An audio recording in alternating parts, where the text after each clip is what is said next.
Good afternoon. Today I'm talking to Laura Thomas. Hiya, Laura. Do you want to introduce yourself and tell us why you're here? Hi, so my name is Laura Thomas, and I'm here to share my book Falling Gracefully with you, which is the second book in my series, The Band of Sisters. The first one being Wednesday's Child, but this one's Falling Gracefully and follows the life of Rachel. Exciting. And when's that out? It's actually out now. It was released a couple of weeks ago, so it's out there in the world. It's on Amazon, Google, and Kobo at the minute. And do you want to give everyone a brief overview of what it's about? Yeah, so Rachel, for those of you who've read Wednesday's Child, you'll have an idea of who Rachel is. But Rachel is basically, she's born into the world of society. She's a daughter of an earl, brought up in India. And the book starts on her return back to London. So it follows her debut at court as an 18-year-old. Up until this point, she's never really had a family around her. She doesn't really have any friends. So she's sort of thrown into the world of society and taken on by the Mitford family. Many of you know who the Mitford family are, the notorious Mitford sisters. And under their guidance, she sort of becomes an honorary part of their family, and she explores the world of friends and family. As you can imagine, it's quite unconventional since she's part of the Mitford. And she formed a very strong friendship stroke bond with the Prince of Wales at the time. So it basically follows her life, her journey. She spends time in Germany in the early 30s. So you can imagine it's quite, the world of seedy cabaret and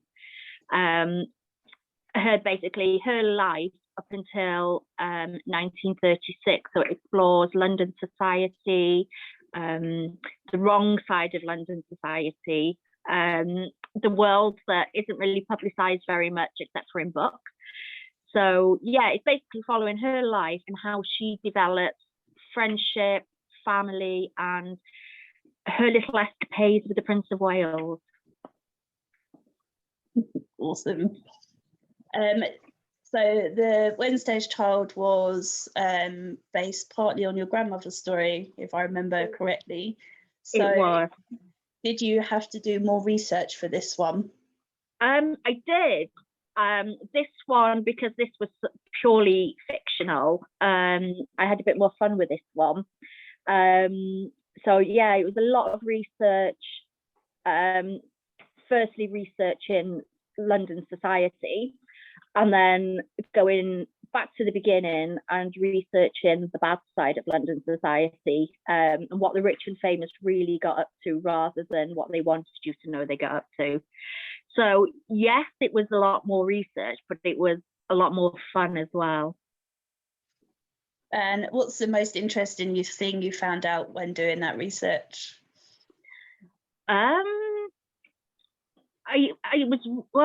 All of it, to be honest. I mean, researching the lives of the Mitford family was very interesting, and the different dynamics of how the sisters are with each other and their places in society, but also doing a lot of research into the Prince of Wales. So it wasn't just, what sort of person was he, it was researching where he was on what date type of thing to make sure it's correct in that way, but also down to researching the input that he had into his own fashion and his wardrobe, and how he created his persona. So it was really interesting seeing that side of things as well. And of course, 1930s Berlin. I mean, you can imagine just researching the world of cabaret. It was all I could think of. I just so wish I was there. Yeah, I wondered that. Oh God, yeah. I looking through and reading through it, and I'm thinking, it sounded like the most amazing place to be. but then also towards the end of the book as well, it also looks at the sudden change in Berlin society. So how they went from being free, easy speaking, very liberal, one of the most liberal parts of the world really, to all of a sudden becoming under Nazi control. And in the book, there are actually a few meetings where Rachel is introduced to Hitler as he is in the book, or Adolf Hitler. So yeah, there's a few meetings there as well. So it's quite interesting to see. I've tried to do what I imagine her first-hand opinion would be of him. But it's quite interesting to see the relationship that he actually had with the Prince of Wales. And looking into it, it's not actually what most people think he's a Nazi sympathizer and things like that. But actually, when you dig deeper, it's very different, and it's not like that at all. So I've tried to explore that part of the Prince of Wales in the book as well. Wow, that sounds really interesting. Very educational as well as fun. I've tried to keep it as historically correct as possible. So, certain events that did take place, and I've tried to put the Prince of Wales in the right places at the right times throughout it all. So, fingers crossed, there is a little bit, hopefully you could read the book and think, actually, I've learned something. If you were given a choice to be a character in Wednesday's Child or this book, which one would you choose? Rachel, definitely Rachel. I think if you've already read Wednesday's Child, you've got an idea of Rachel in your head already. However, I think when you read this book, I think if you then went on to read Wednesday's Child again, you'd have a completely different picture of her. I've tried to, because I think in Wednesday's Child, she's quite aloof, she's quite mysterious.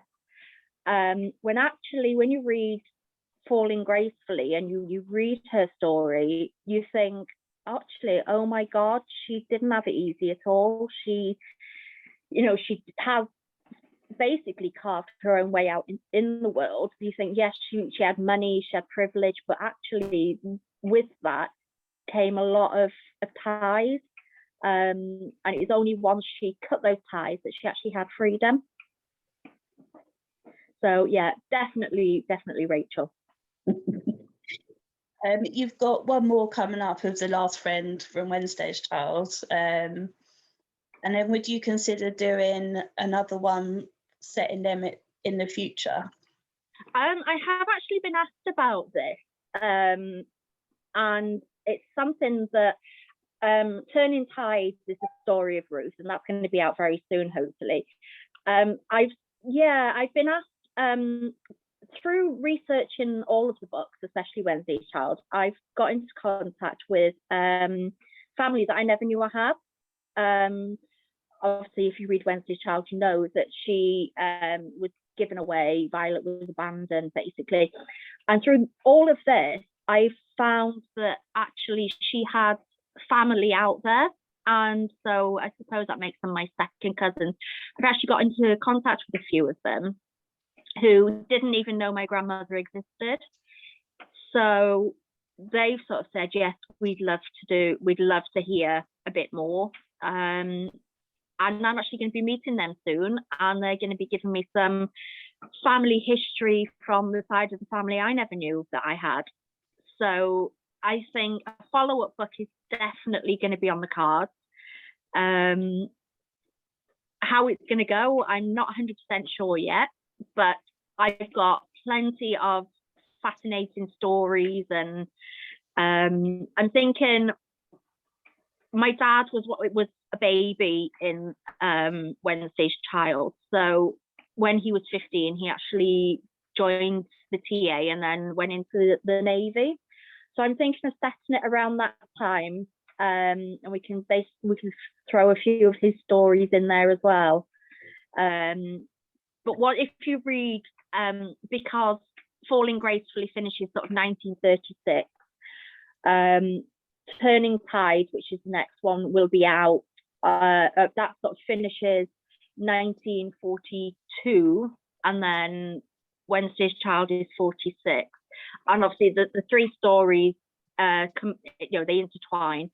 So I'm thinking maybe start from about 1950, something like that. So it's a completely fresh, clean slate, and see what fun we can have. Lots, I would imagine. I suppose it depends on the stories you get told as well. Yeah, but I think where especially Turning Tide takes you as well, and you follow the story of Ruth, I think you look back and you think, you get different ideas of the characters. So there's sort of some loose ends as well that I can introduce into a future book. So yeah, I've got an idea of where it's going to go and which characters are going to make a comeback. So yeah, it's going to be a case of watch this space. Awesome. How have you managed to keep track of all the characters through the different books and the timelines? Lots of note keeping. So I basically had to go back through then and make a rough timeline. And then as I sort of thought of events, I've had to research and find out which characters are where, and especially when it comes to this one, Falling Gracefully, because obviously you've got characters like the Prince of Wales and the Mitford family who I have introduced. So I say it's lots and lots of timelines and notebooks and note keeping and getting very, very confused with it all. But hopefully it's worked. So Yeah. fingers crossed. Yeah, hopefully when people read the book, they'll think, oh yeah. And I obviously, because the three stories intertwine, you have sort of got an inkling of what is going to happen in some respect. Not so much in this one, but in the next one. But how you get to that event, I hopefully you'll think, oh, actually, that's not what I expected. So fingers crossed it's worked. So do you have any ideas of what you'd like to write after the follow up? I'm actually working on a couple. I've got a 1920s sort of murder mystery, well, not so much murder, but like a whodunit or what happened type suspense book that's hopefully going to be out soon. And I've been working on, I'm trying to push myself. Obviously, I've sort of stuck with the sort of 1920s, 30s, 40s, with these three books. But I really want to push myself as a writer. So I've got this one, which is obviously 1920s, but I've just finished a book called The Dovecot, which is set in 1840 South Wales Valley before the coal boom. So it's actually the story of the cottage that I live in now, which has got a very, very rich history when it comes to mining and things. So I've tried to, with this one, it's not about the characters as much, but it's about the story of the house. That will be out soon, hopefully, as well. And then I'm working on another one, which is going to be self-published, so I've got a bit more free reign over when this one's released, which is going to be called Poppy Jones is Coming Home. And again, it's going to be set in the South Wales Valleys, about a girl. It's present day. She's ran away basically from life here in the valleys to the big city. She's living in London, but circumstances see her coming back for the first time in 5 years, and it's basically that story as it unravels. So hopefully that'll be out. I'm aiming for the sort of later part of this year. So very different time period. But I just wanted to push myself as a writer. I'm pushing myself beyond my own comfort zone. So I think that's what I've managed to do. Wow, busy year then.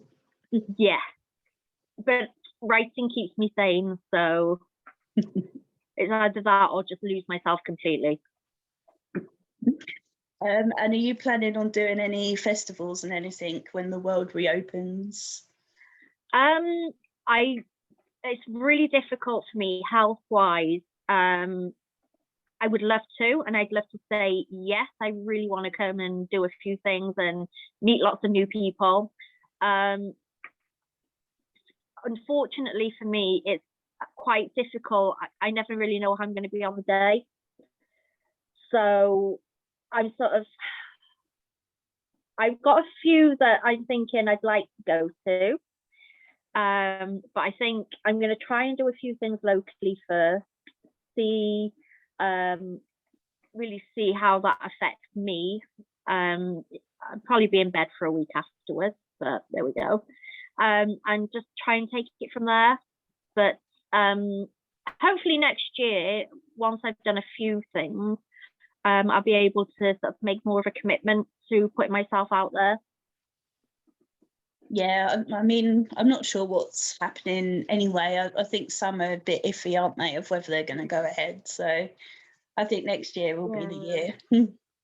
But then on the upside, at least it means I'm throwing myself into my writing, because I've got my second children's book's just been released a few weeks ago as well. So I'm busy promoting that at the moment. So it's not such a bad thing, the world being locked down, because it's given me that time to, one, to actually get on top of writing, and two, to try and put the children's book out there and get that seen amongst the people that need to see it. So yeah, I'm quite grateful for lockdown at the moment. I guess it's easy now your kids are back at school and out the way as well. Oh yes, definitely. Glad to have them back in school, and they are just as glad to be out of our way. So yeah. Bless them. And do you want to promote your children's book as well while you're here? You may as well. I can do. Well, the second, there's two, so they're part of the Millie's Adventures series. The first one follows Millie. She's an 8-year-old. She does gymnastics, and she has an injury, breaks her ankle. So she basically decides it deals with emotions, the emotional side of an 8-year-old, basically. She's a young carer. It's based on my own daughter. We wrote the book together. So she decides that because she's having a few emotional issues with going back to the gymnastics, she thinks, I'm going to try cheerleading. And it basically follows her emotional roller coaster of her first season at cheerleading, and how it helps her deal with her home life and life as a young carer. So the second book is just released. The first one is Chasing Rainbows. The one that's just been released is called Twists and Turns, and that follows again, it's sort of follows the emotional roller coaster that our little 9 and 10-year-olds have been going through, with dealing with school, dealing with sport, dealing with injury, dealing with families, because as is my own daughter, the character has 2 families. So she's got her family that she lives with, but then she's got and her father, because her mother and father are separated, so she's got a whole other family. So it's how it follows the interactions and the emotions that are attached to that as well.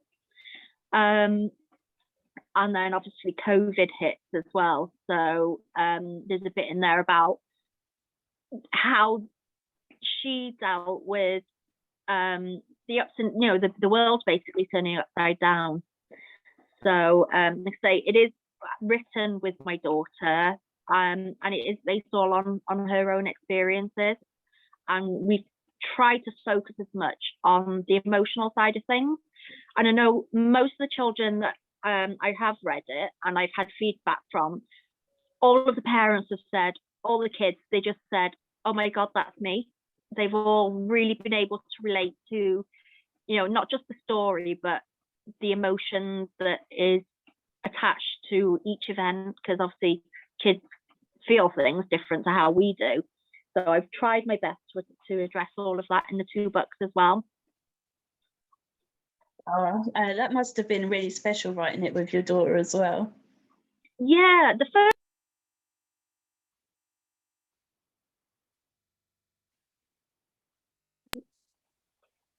Sorry, my phone just did something there. So yeah, the first book started off as I was really poorly in bed, and it was just something for the 2 of us to do together. And then I thought, I see about putting it out there anyway. It was out in the world and it was received really well. And so many parents were like, oh my God, when's the next one going to come out? It was like, oh, okay, I best write another one. So I did. So yeah, doing it together. And it's been really good to understand her thoughts and emotions on things as well. So it's been a very valuable experience as a parent as well as an author. So yeah, it's been really good. Have you given her the writing bug now? Does she want to be an author when she's older? Oh no, she's happy to promote. She's happy to tell the story if somebody else is writing it. So she's happy living her best life and then coming home and telling me all about it. Sounds actually the best way. Oh yes, and she's definitely out there living her best life at the moment. For a little 12-year-old, she's doing her best. No jealousy for these kids living there. Oh, I know. She has a better social life than any of us. Yeah, it doesn't surprise me. My grandparents have a better social life than I do. It's very depressing. Oh, I'm looking forward to the kids being 18. I'm off. I'm going to travel the world. Where's the first place you would go?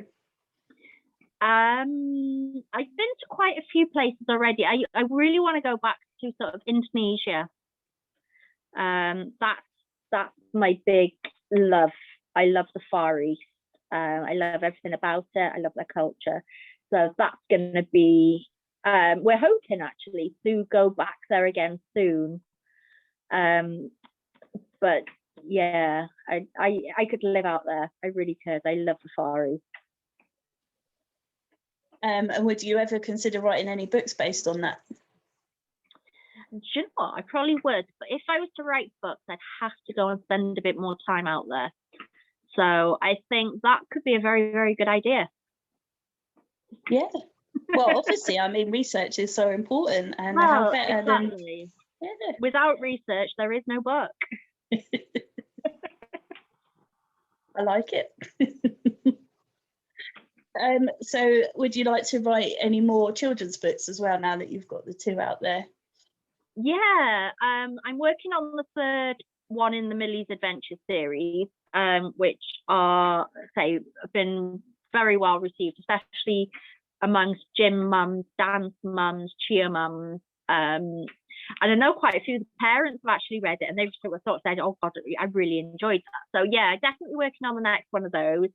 My son really wants to write a book. He's just turned 10. So I think when I've finished everything that I've sort of got going on at the moment, I think I'm going to sit down with him because he's got a few ideas. So I think maybe we'll do something together, just the 2 of us. Oh, that's amazing. I know another author that's writing a book with his daughter as well, I think, that he started during lockdown. But I think theirs is long. I think if you're going to connect with children, you really need a child's input, because I think when you get to, I think as soon as you get to sort of late teens, you forget everything that you've felt and experienced in many, that connection is lost. Because I thought I was quite with it. I thought I was, quite down with the young people, so to speak. No, every day is a learning lesson with my kids. So, I mean, how I thought they would have reacted to COVID and the whole world pandemic in the first place, you know, and I'm thinking, you know, it really difficult time for them. And my daughter was like, no, not really. Didn't bother me. Wasn't interested. You know, it's time off school. Great. And I'm thinking, well, hang on, that is not how I thought that it would affect kids. Yes, it has. I know lots of children have suffered mentally and emotionally, and my kids, you know, I'm very lucky. My kids do speak to me about their mental health and how they're feeling and things like that. So, but the discussions we've had, they've always surprised me. It's always been not, you know, they sort of come out with things, the things that they struggle with the most, and not the things that I thought they would be struggling with. So I think definitely if you're writing a book for kids, it's definitely so much easier writing it with a child. Have a child in tow. Have you managed to read much recently? Yeah, I try and do. When I start a new sort of book or a different time period, I do try and do a bit of reading so that I can just try and get into that mind frame, if that makes sense. So yeah, I've read a couple of my old favorites recently, just to try and sort of get in the right frame of mind. And is there anything you're planning on doing once the world is open again? Do you have any particular plans or? I don't know. I'll check my daughter's diary on that one. We've just been told that she's going to be competing in 7 weeks, I think it is, in Bournemouth.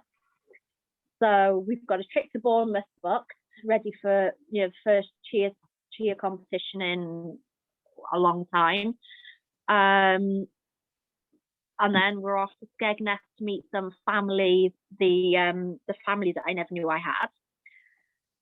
And I really want to try and fit a holiday in, but between gymnastics and cheer training and competitions and school, I don't know. I think in a couple of weeks' time, if you ask me that question again, I'll be looking forward to sitting down, stopping, and having a rest. It sounds good. It sounds like you need that. Yeah. Are your rules different to ours? When's your freedom? I think you're still slightly more restricted. Yeah, I think we're a little bit behind. I think this week has been the first week that we've been allowed a little bit more freedom, but we still can't have. I think you can't go into pubs and no. I think this is the first week you can actually go and eat in a restaurant. So I don't know if that's different with yourselves, but I know we were behind because my daughter was off school from December until after the Easter holidays. So I know like our lockdowns have been a lot longer than everywhere else. But to be honest, I think if you have a look, it's just the world has gone, as soon as there was a little bit of freedom, the world went crazy. So yeah, I think we're still slightly behind in many things, but I just try not to listen, to be honest. I just keep in my own little bubble and let the world just battle it out amongst themselves. Yeah, best way. I think you're the same, actually. I think it was only Monday that we were allowed into restaurants and pubs properly. So yeah, I don't think it's that different. Yeah, I mean, I know we had up until recently complete travel bans, so you couldn't come into or go outside of Wales. So it was like, if you're English, you ain't coming in, which was quite offensive to an English person. But yeah, so we've had things like total bans where you cannot travel across the border. You've not been allowed to travel within outside of your little county. So we have been really restricted, but fingers crossed, all of that starting to really relax now, and things are starting to get back to some sort of a new normal. Yeah, definitely. Yeah, it would be nice, I think, maybe. I'm not sure still. I'm happy just being in my own little bubble, so the world can do what it wants. Yeah, absolutely. Especially with people wearing masks and stuff. Ugh. Oh yeah. Yeah, Yeah. really annoys me. Anyway. I don't think I have any more questions unless you think there's anything I haven't asked you. No, I don't think so. I think we've covered everything, haven't we? I think I've spoke a lot, yeah. Good, that's how I like it. I won't embarrass you and ask you any horrible questions. Oh, thank you. I appreciate that. I thought you might, yeah. I've been nice today. Next time, though, you're going to get them all. Yeah, you said that last time. I think you're too nice. Maybe, or maybe you're too nice and I just don't want to be mean. Well, I'd like to think it's that one. We'll stick with that then. Do you have your book cover to hand or anything? Or do you know what? I haven't. That was a bit too forward thinking for me. So do you just want to remind people of the title and where they can buy it? Yeah, so it's Falling Gracefully. I'm sure Donna will be very kind enough to put a picture of the front cover up for me. And it's available on Amazon, and it's on Google and Kobo at the moment. So please give it a read. It's free on Kindle Unlimited as well. So if you've got Kindle Unlimited, please download it and let me know what you think. Yep, and as someone that's read Wednesday's Child, I'm very much looking forward to reading it when I get somewhere through my TBR, and I will let you know what I think of it. But I know already that I love it, so that's fine. Fab, thank you. Thank you.